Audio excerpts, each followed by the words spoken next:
Hechos capítulo 13 dice así.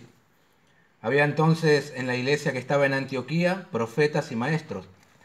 Bernabé, Simón el que se llamaba Níger, Lucio de Cirene, Manaén el que se había criado junto con Herodes el tetrarca y Saulo. Ministrando estos al Señor y ayunando, dijo el Espíritu Santo, apartadme a Bernabé y a Saulo para la obra a que los he llamado. Entonces, habiendo ayunado y orado, les impusieron las manos y los despidieron. Ellos entonces, enviados por el Espíritu Santo, descendieron a Seleucia y de allí navegaron a Chipre, y llegados a Salamina anunciaban la palabra de Dios en las sinagogas de los judíos. Tenían también a Juan de ayudante. Y habiendo atravesado toda la isla hasta Pafos, hallaron a cierto mago, falso profeta, judío, llamado Bar Jesús, que estaba con el procónsul Sergio Paulo, varón prudente. Este, llamando a Bernabé y a Saulo, deseaba oír la palabra de Dios. Pero les resistía Elimás, el mago, pues así se traduce su nombre, procurando apartar de la fe al procónsul. Entonces Saulo, que también es Pablo, lleno del Espíritu Santo, fijando en él los ojos, dijo, oh lleno de todo engaño y de toda maldad, hijo del diablo, enemigo de toda justicia, ¿no cesarás de trastornar los caminos rectos del Señor? Ahora pues, he aquí la mano del Señor está contra ti y serás ciego, y no verás el sol por algún tiempo. E inmediatamente cayeron sobre él oscuridad y tinieblas, y andando alrededor buscaba a quien le condujese de la mano. Entonces el procónsul, viendo lo que había sucedido, creyó maravillado de la doctrina del Señor. Vamos a orar. Gracias, nuestro buen Dios. Nos permites disfrutar este tiempo junto a la iglesia, disfrutar cantar, disfrutar escucharnos cantar el uno al otro también. Estas verdades de la Escritura. Tenemos un amigo fiel, nuestro Señor Jesucristo. Y hoy estamos delante de ti porque queremos ser más semejantes a Él, conocerle más, apreciar más su señorío, sus atributos, su bondad para con nosotros. Tantas cosas tenemos, oh Dios, para darte gracias. Estamos maravillados, oh Dios, de quién eres tú. Maravillados de contar con una Biblia la cual podemos abrir, leer en nuestro idioma, entender y conocerte más a ti. Entendemos que es el medio que utilizas para hablar a tu iglesia, para atraer a los pecadores a Cristo también. Por eso, como siempre hacemos, pedimos que tu Espíritu Santo la utilice en cada corazón y lo hacemos en el nombre de Jesús. Amén. ¿Pueden tomar asientos? Continuamos con nuestro estudio de la carta a los Hechos, este relato histórico escrito por un tal Lucas, el médico amado y colaborador de Pablo también en la obra misionera. Bueno, cuando nosotros consideramos el capítulo 11 de este libro, hablamos del nacimiento de la iglesia gentil, ¿verdad? Y tomamos nota de algunas cosas de esta iglesia en particular, como por ejemplo observamos su origen, su necesidad espiritual de ser enseñados por maestros doctos y también la recepción que la iglesia tenía a la profecía. Luego Lucas, quien es el autor, como dije, de esta historia de la iglesia, por así decirlo, continúa narrando y nos habló acerca de la persecución que sufrió la iglesia, sobre todo los líderes de la iglesia, ¿verdad? Eso vimos el domingo pasado. Ahora retoma a la iglesia gentil de Antioquía y desde este capítulo 13 hasta el final hay un cambio de guión. Más bien dicho, hay un cambio de protagonista. Hasta el capítulo 12 el protagonista de esta escena era un tal Pedro. Ahora este quedará fuera, solamente tendrá una breve participación en el capítulo 15, pero ocupará su lugar un tal Pablo. Él será el protagonista de todo lo que sucede de aquí hasta el capítulo 28. Pablo, el apóstol. Ahora el más será el misionero encargado de llevar el evangelio a los gentiles por todo el imperio romano. Y será bueno para nosotros seguir examinando algunas cosas de estas iglesias primeras, las resoluciones que tomaban, la influencia del Espíritu Santo, justamente para continuar reteniendo lo bueno de esta iglesia, ¿verdad? Anhelamos tener una semejanza a las primeras iglesias. Yo pensaba en estos días en Tomás, quien mandó a edificar esto o remodelar, y también construir el campamento, que antes de hacerlo consultó a varios lugares, varias iglesias, tomando nota para así implementar aquello que él quería hacer. Nosotros podemos hacer lo mismo hoy. Nos acercamos a una iglesia y tomamos notas de cómo era esta iglesia, cómo se conducían, y luego podemos decir, oh, quiero algo así, quiero pertenecer a algo semejante. Y tomando nota también aprendemos algunas cosas. Cómo se compone un liderazgo, si es singular o plural, o tal vez alguien tenga cierta vocación por las misiones. ¿Qué tienes que saber? ¿Qué tienes que tener en cuenta? Y también notas el lugar que ocupaba el Espíritu de Dios en la congregación, entre otras cosas que vemos aquí. Pero básicamente estos versículos, esta porción, estos 13 versículos que hemos leído, tratan sobre una iglesia y algunos de sus integrantes que fueron enviados a las misiones. Por eso podemos titular la iglesia y las misiones.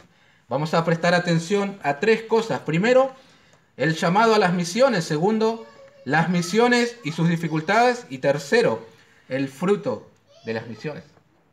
Esas 3 cosas vamos a ver hoy. Así que vamos a comenzar viendo el llamado a las misiones. Dice el versículo 1. Había entonces en la iglesia que estaba en Antioquía profetas y maestros: Bernabé, Simón el que se llamaba Níger, Lucio de Cirene, Manaén el que se había criado junto con Herodes el tetrarca, y Saulo. Bueno, déjenme hacer algunas observaciones de este versículo. Lo primero que notamos es que en Antioquía había una iglesia. Tal vez digas, pero qué obviedad estás diciendo, pero no. Prestemos atención a la escritura inspirada, porque aquí vemos de dónde surgirá el llamado a las misiones. Desde el seno de una iglesia local. Yo entiendo que un creyente puede haber recibido el llamado de Dios a tal labor estando en un instituto bíblico, tal vez en una conferencia, tal vez en una charla con pastores o en otro lugar. Puede ser, en cualquier lugar particular. A lo que me refiero es que, aunque ese llamado se dé en otro lugar, será la iglesia quien confirme ese llamado y envíe. Así funciona.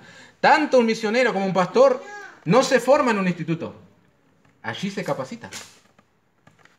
Su formación y confirmación de su llamado viene desde la iglesia local.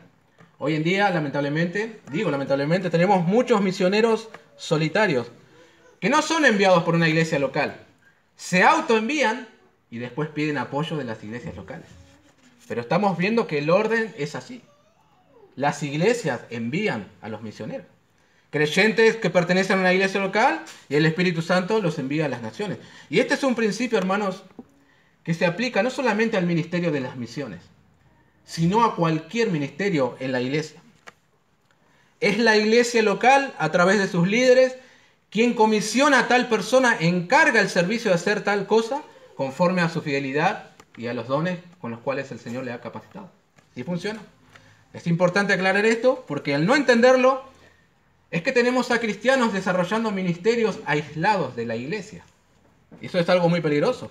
Es decir, alguien entendió que a partir de hoy es evangelista y sale a hablar con el megáfono a las calles, a repartir literatura, a orar por los enfermos, tal vez. Y uno no ve nada de malo en eso, pero ¿no está la iglesia local detrás respaldando ese ministerio? ¿Quién lo comisionó al hermano? ¿Por qué sale de manera solitaria? Como que falta algo, algo no cuadra allí. Pedro y Juan fueron enviados a Samaria para colaborar con el avivamiento que la iglesia estaba experimentando, ¿verdad? Y en Hechos capítulo 6, los apóstoles líderes de la iglesia encomendaron a 7 personas la tarea para administrar los alimentos a las viudas. La iglesia local, detrás de todo esto. Yo recuerdo, hace años, junto a otro hermano, se me dio por hacer radio. Y teníamos un programa radial que habíamos titulado Apología del Evangelio. Y no tenía nada de malo, ni pecaminoso. Pero pasado el tiempo digo, ¿qué estoy haciendo acá? ¿Qué estoy haciendo en este lugar? Entendí que los ministerios aislados de una iglesia local, aislados de ministros fieles que te encomiendan, no es que no funcionan, sino que no es bíblico. No es bíblico. Dios establece el orden de cómo se tienen que hacer las cosas. Por eso Lucas, antes de contarnos todo lo que va a suceder, nos dice que en Antioquía hay una iglesia. Este es el punto de partida, la iglesia local. Sé que hay denominaciones como la Iglesia Católica que han manipulado esto que estoy diciendo y lo han llevado hasta un extremo, al punto de decir que nadie puede interpretar la Biblia fuera de la institución católica. Ese extremo es malo. Pero los ministerios surgen de la iglesia. Ahora, teniendo una iglesia, otra cosa que podemos observar es que es una iglesia con un liderazgo plural. Profetas y maestros. Y Lucas nos da los nombres: Bernabé, Simón, Lucio, Manaén, Saulo. Estos lideraban a la iglesia gentil. Un liderazgo plural y no singular. Hay iglesias en las que el pastor tira el centro y también va a cabecear. Es decir, hace todo él solo. ¿Por qué? Ahora, entiendo que un liderazgo bíblico no se forma de un día para otro. Lleva años. Pero la iglesia siempre tiene que aspirar a que el liderazgo de la iglesia esté compuesta por hombres, en plural, y no un solo hombre. Eso enseña la Biblia. Compuesto de ancianos que cumplirán la función de profeta y maestro y ayudado por los diáconos. A veces, lamentablemente, las razones de la soledad del pastor se da a motivos egoístas, celos. Entonces, cuando un hermano pinta para candidato, hace todo lo posible para desacreditarlo. Eso sucede en las iglesias. Pero si uno quiere una iglesia bíblica, tiene que saber que ésta se compone con un liderazgo plural. Si por un momento prestan atención al capítulo 14, versículo 23, ahí nomás a la derecha, vemos una aplicación de lo que estoy diciendo. 14, 23. Y constituyeron ancianos en cada iglesia, y habiendo orado con ayunos, los encomendaron al Señor en quien habían creído. Eso hicieron Pablo y Bernabé cuando salieron a las misiones. Formaron un liderazgo plural en la iglesia y luego se fueron. Por eso la iglesia tiene que orar también: oh Señor, provee a tu iglesia hombres bíblicos que lideren. Solo un detalle. Ahora, este es el pequeño contexto. Recién vamos a entrar en nuestro punto, el llamado a las misiones. Pero vale la pena aclarar porque Dios va a llamar a las misiones a hombres que pertenecen a una iglesia local con un liderazgo plural. Y no solamente pertenecen a una iglesia local, están comprometidos con una iglesia local. ¿Dónde ves esto? Presten atención a cómo comienza el versículo 2. Ministrando estos al Señor y ayunando, dijo el Espíritu Santo. Es interesante, hermanos, esta palabra ministrando que Lucas emplea aquí. Del griego leiturgeo. De aquí se deriva nuestra palabra obvia, liturgia, ¿verdad? Para referirse a la forma expresiva del culto. Ministrar, servir, celebrar funciones religiosas. Esa palabra se aplicaba justamente a los sacerdotes del templo, haciendo referencia a la labor que ellos tenían en ese lugar. Y justamente eso es lo que están haciendo estas personas, incluida Pablo. Pero noten que no están ministrando a la iglesia primeramente, están ministrando al Señor. Qué nota tan particular. Alguien dijo que es importante entender que Dios es la audiencia para todo ministerio espiritual. Entendamos entonces que todo servicio que se hace en la iglesia es primeramente para el Señor y delante del Señor. Por eso el apóstol Pablo dijo a los colosenses: y todo lo que hagáis, hacedlo de corazón como para el Señor, y no para los hombres, sabiendo que del Señor recibiréis la recompensa de la herencia, porque a Cristo el Señor servir. Si entiendes eso, seguramente incidirá en tu forma de servir al Señor. Que todo servicio es para el Señor primeramente. Va a incidir en tus motivaciones y en tus prioridades. Ahora, si tu servicio es primeramente a los hombres, estas cosas no te van a preocupar. Si es para el Señor, se requiere excelencia, diligencia, esfuerzo, santidad y más. Porque no estás sirviendo a un hombre, sino al Señor. Ahora, vuelvo otra vez a la idea de comprometidos con una iglesia local. Ya habíamos leído hace 2 domingos atrás que Pablo y Bernabé se habían congregado todo un año en la iglesia, ¿verdad? Ministrando a los hermanos. Luego hemos visto cómo Bernabé fue hasta Tarso a buscarlo a Pablo para que venga y colabore con la obra que se estaba dando allí. Ahora, estos continúan con el servicio y entonces es que el Espíritu Santo dijo: apartadme a Bernabé y a Saulo para la obra a que los he llamado. Déjenme citar el gran MacArthur, usted sabe que un referente para nosotros, dice: Dios escoge para más ministración a quienes ya le están sirviendo de manera activa. No es probable que tome de la estantería a cristianos ociosos, los desempolve y les confíe un trabajo importante. Saulo y Bernabé estaban profundamente implicados en servir al Señor cuando les llegó más servicio. Fin de la cita. Los ministerios se conceden a los creyentes más fieles. No puedes darle una responsabilidad a alguien que no asiste con regularidad a las reuniones, a alguien que no tiene ningún interés por los hermanos, a alguien que se toma lo espiritual de manera ligera. Le haces un daño a la iglesia y le haces un daño a la misma persona, haciéndole creer que está bien con Dios y que es apta para servir al Señor cuando no lo es. Un grave error que se comete en las iglesias, ¿verdad? Por eso es mejor no tener ciertos ministerios a tenerlos con personas que no califican. No pretendas que Dios bendiga ese ministerio cuando estás alterando el orden que Él estableció en su palabra. ¿No puede bendecir el Señor eso? Antes de que el Señor llamara a estos hombres a las misiones, estaban sumamente comprometidos en una iglesia local.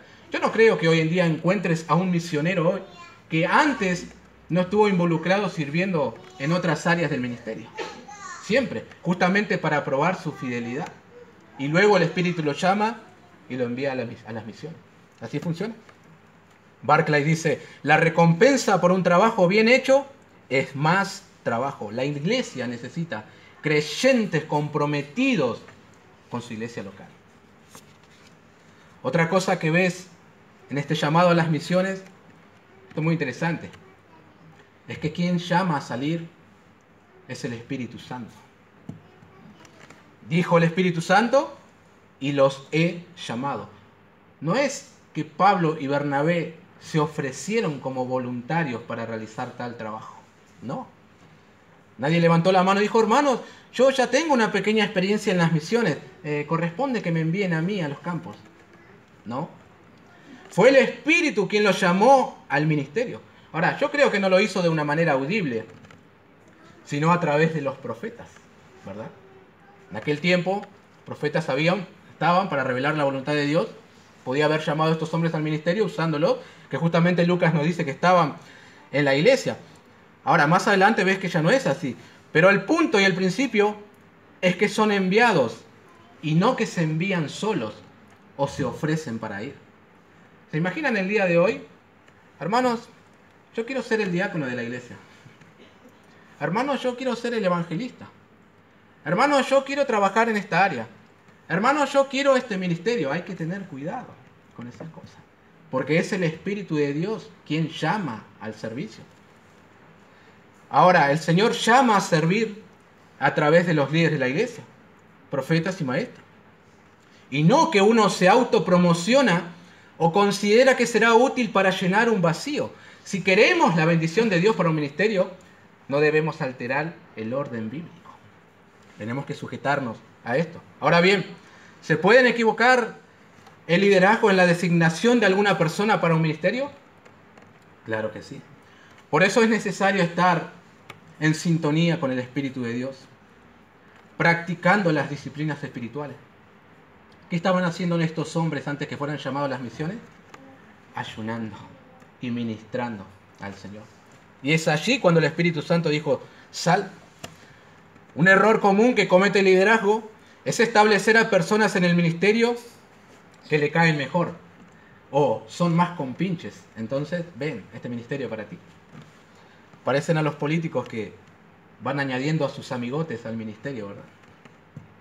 Seamos cuidadosos. Por más buenas intenciones que tengamos, dejemos que sea el Espíritu Santo quien llame. Una tercera observación al versículo. Aquí también vemos la disposición de Pablo y Bernabé para el servicio. A Pablo lo fue a buscar Bernabé, como lo dije. Ahora se los envía a otro lugar. ¿No creen que Pablo podría haber dicho, no, hermano, ustedes saben que yo me dedico a armar tiendas y justo ahora me salió mucho trabajo? ¿Por qué no lo envían a Lucio o a Manaén y a mí no me envían? No dijo eso el apóstol Pablo, ¿verdad? Claro que no, versículo 3. Entonces, habiendo ayunado y orado, les impusieron las manos y los despidieron. Ayunaron, oraron, les impusieron las manos y fueron despedidos por los hermanos al campo misionero. Esa es la disposición. que se requiere. Más adelante este hombre dirá a los corintios: yo con el mayor placer gastaré lo mío, y aún yo mismo me gastaré del todo por amor de vuestras almas. Gastaré mi dinero, mi fortaleza, mis energías, todo, aunque amándoos más, sea amado menos. Eso es servicio al Señor, eso es disposición. Hoy en día tenemos a creyentes que tienen la disposición para todo: caminar, correr, saltar, jugar, hacer zumba, jugar fútbol. Disposición para todos, menos para servir al Señor en lo que la iglesia se lo requiera. Hermano, ¿usted podría servir en esta área del ministerio? No, estoy muy cansado, tengo mucho trabajo y manden a otros. Hermana, ¿qué tal si colabora aquí? No, yo no puedo, no me dan los tiempos, no. O lo hago, pero con estas condiciones. Hermana, ¿qué tal si colabora aquí? No. Hay otras que lo pueden hacer. Hermano, ¿usted podría? No. Y así van rechazando el llamado del Espíritu al servicio. El Espíritu Santo sigue diciendo hoy: apartadme a ese hermano para la obra que lo he llamado. Pero el hermano está en otras cosas. No tiene tiempo. Está demasiado involucrado en las cosas temporales de esta vida que ni se le ocurre servir al Señor. Para el mundo sí. Sus fuerzas, sus energías, su tiempo, da lo mejor. Para las cosas del Señor, poco y nada. Se olvidó que en algún momento de su vida dijo: Señor, heme aquí, envíame a mí. En Antioquía hay una iglesia con un liderazgo plural, con miembros comprometidos e involucrados en el servicio. El terreno preparado para que el Espíritu Santo llame a alguno de estos servidores al campo misionero. Y gracias a Dios, dijeron sí y salieron. Bueno, en segundo lugar, veamos las misiones y sus dificultades. Ya tenemos a nuestros misioneros saliendo. Versículo 4. Ellos entonces, enviados por el Espíritu Santo, descendieron a Seleucia y de allí navegaron a Chipre, y llegados a Salamina, anunciaban la palabra de Dios en la sinagoga de los judíos. Tenían también a Juan de ayudante. Y habiendo atravesado toda la isla de Pafos, hallaron a cierto mago, falso profeta judío, llamado Barjesús, que estaba con el procónsul Sergio Paulo, varón prudente. Este, llamando a Bernabé y a Saulo, deseaba oír la palabra de Dios, pero les resistía Elimás, el mago, pues así se traduce su nombre, procurando apartar de la fe al procónsul. Entonces Saulo, que también es Pablo, lleno del Espíritu Santo, fijando en él los ojos, dijo: oh, lleno de todo engaño y de toda maldad, hijo del diablo, enemigo de toda justicia, ¿no cesarás de trastornar los caminos rectos del Señor?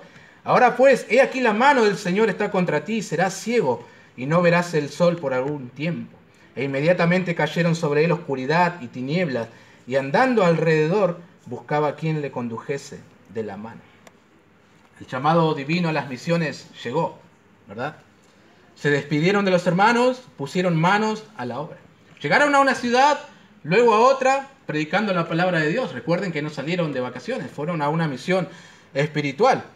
También hicieron partícipe del ministerio a un joven llamado Juan Marcos para que ayude en la obra. Todo marchaba muy bien, ¿verdad? Una obra redondita.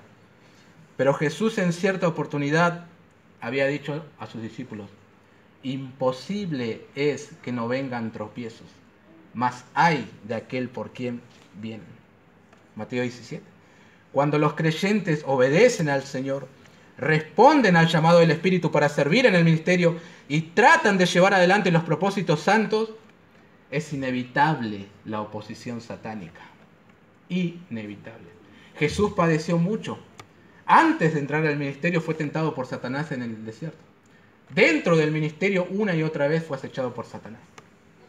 Pablo también dijo en cierta oportunidad a los tesalonicenses que él procuró ir a ellos, pero Satanás los estorbó. Una barrera espiritual. También Pedro aconseja en un pasaje conocido que velemos, seamos sobrios, porque nuestro adversario, el diablo, como león rugiente, anda alrededor buscando a quien devorar.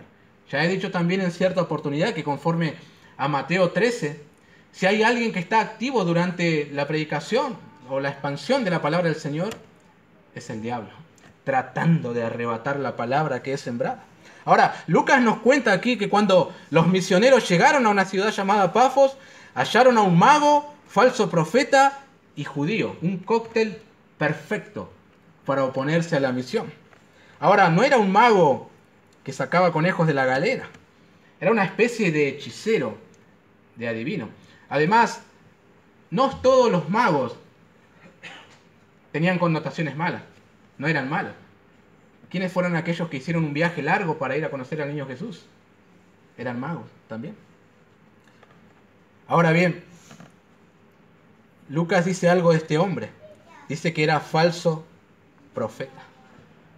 Parece que muchos magos eran versados en matemática, literatura, agricultura. Otros también interpretaban sueños. Y parece ser que los emperadores y los políticos siempre les gustaba tener uno a su lado como para consejería. ¿Recuerdan al faraón? Magos a su lado. Bueno, Daniel era considerado un sabio y también estaba al lado de Nabucodonosor. Ahora, el evangelista aquí, Lucas, nos cuenta que este hombre no solamente practicaba la magia, sino que también era falso profeta y otro detalle más, era judío. Entonces, su magia tenía connotaciones malas. No era un buen mago, por así decirlo.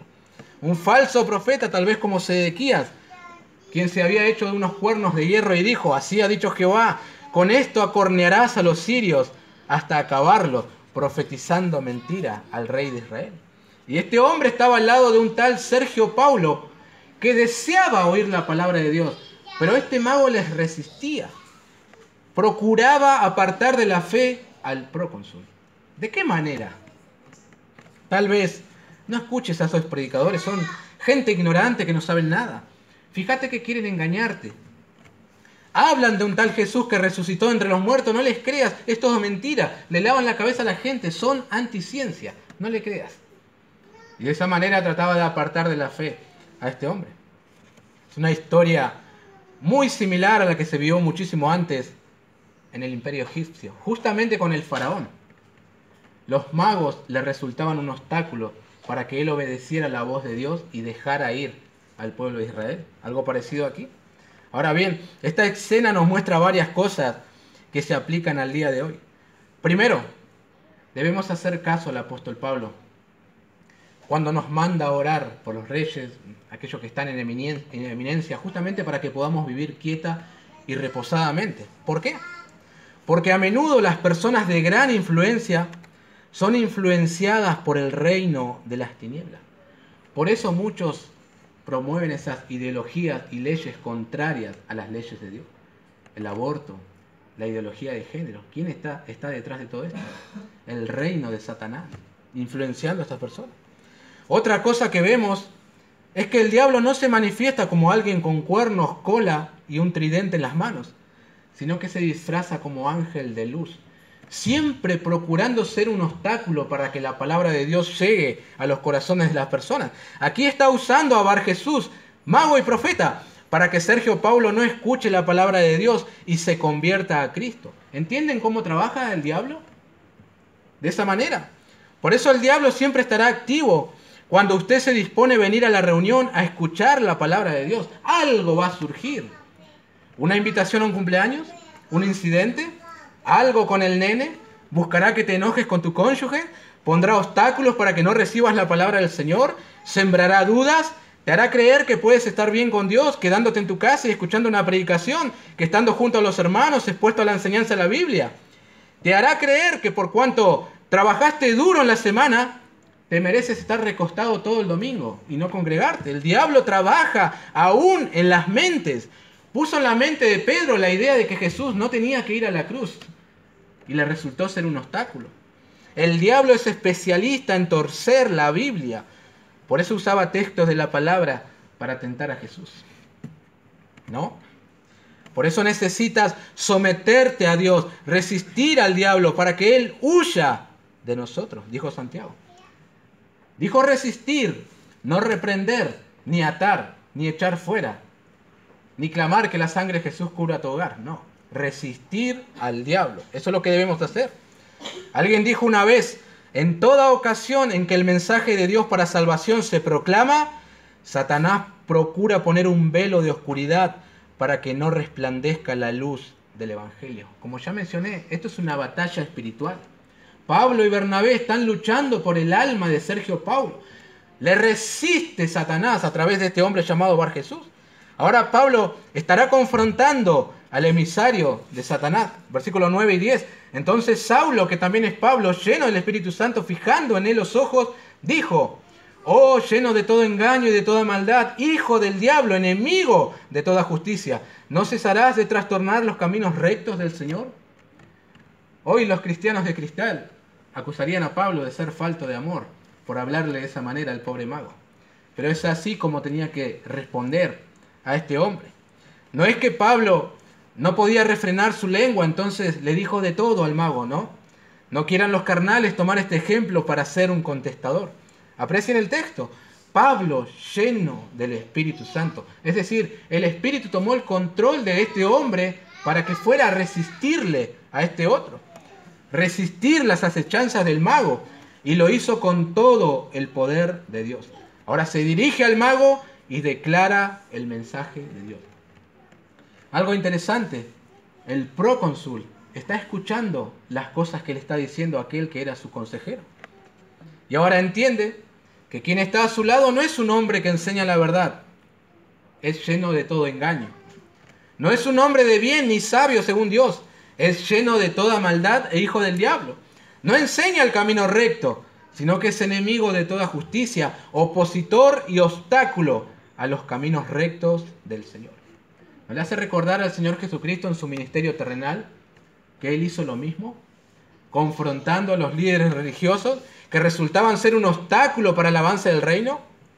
Por eso en cierta oportunidad profirió: ay de vosotros, escribas y fariseos hipócritas, porque cerráis el reino de los cielos delante de los hombres, pues ni entráis vosotros, ni dejáis entrar a los que están entrando. Mateo 23. Ahora, no solamente fue una confrontación verbal la de Pablo con el mago, sino que el juicio del Señor cayó inmediatamente sobre esta persona. Lo dice el versículo 11, la mano del Señor está contra ti y serás ciego y no verás el sol por algún tiempo.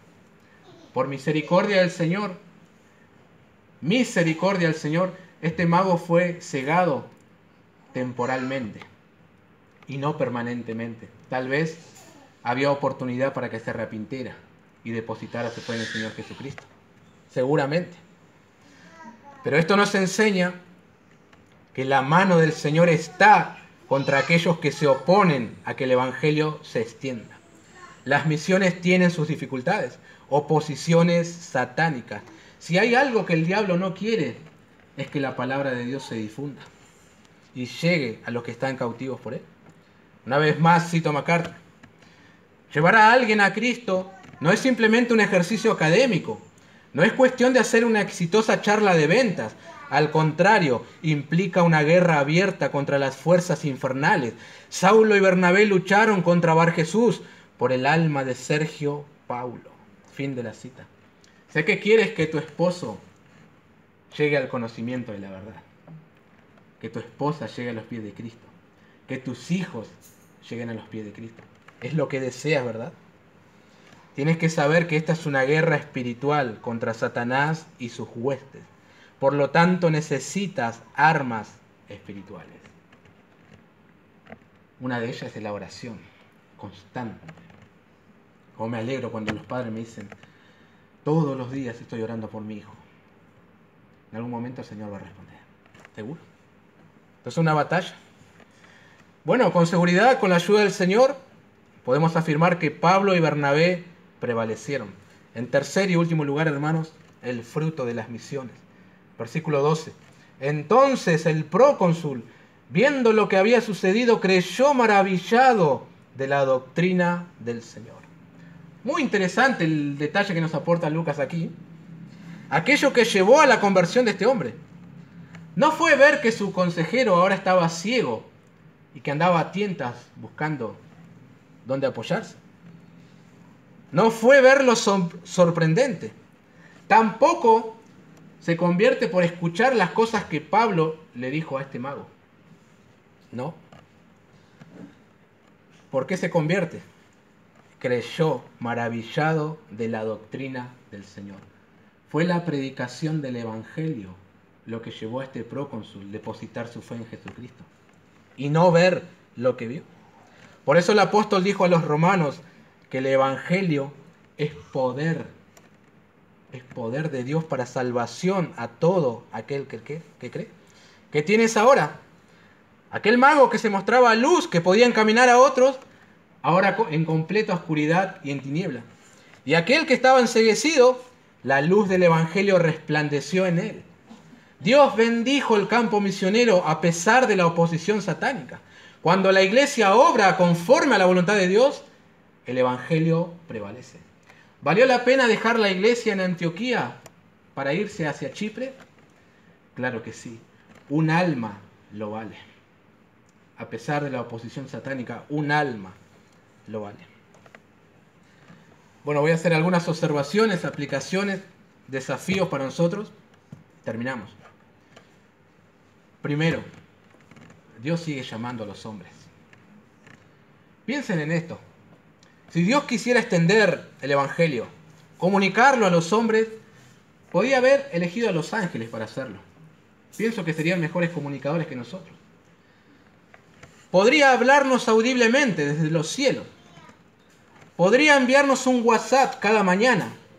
Podría hacerlo de muchas maneras, pero escogió hacerlo llamando a hombres y mujeres finitos y débiles para que éstos comuniquen el mensaje. Por lo tanto, Dios sigue llamando a hombres y mujeres que creen en Él a que abandonen el confort, que se despojen de sí mismos y que se gasten sirviéndoles. Es el mismo llamado para hoy. Por lo tanto, responde al llamado del Señor. No escapes más. No pongas más excusas. El tiempo no se tiene. El tiempo se hace. Sírvele en cualquier cosa que se te encomendare. Si tienes que tocar el instrumento, hacelo. Si tienes que dirigir una reunión, si tienes que salir al campo misionero, si tienes que limpiar este salón de reuniones, lo que sea, responde: aquí estoy, Señor, quiero servirte, servir a tu iglesia. No desperdicies tu vida, no desperdicies tu tiempo con pavadas.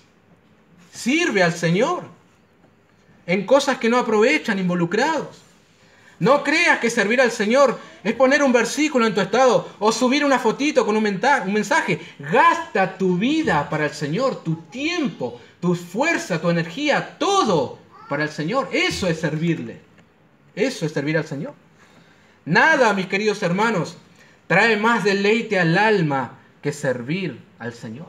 Nada. Segundo, responder al llamado tiene un costo.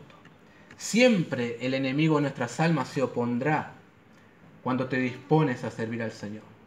De una manera u otra siempre lo hará. Pablo y Bernabé tuvieron oposición. El mismo Jesús habló del costo de ser un discípulo. Dijo que los enemigos del hombre serán los de su propia casa. A veces hasta tu propia familia resultará un obstáculo para que digas sí al Señor. Pero hemos visto una cosa, que el evangelio siempre prevalece. Siempre. Te puede costar mucho, pero en el Señor siempre tenemos victoria. Ahora, mucho más si te propones servir al Señor en algún ministerio, el que sea, tendrás oposiciones espirituales. Recuerda, hermano, que es una guerra espiritual esto.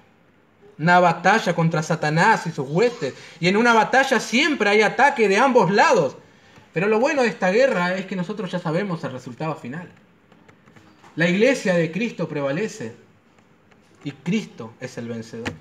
Siempre será así. Tercero, confía en el evangelio. El alma de Sergio Paulo fue rescatada por el poder del evangelio.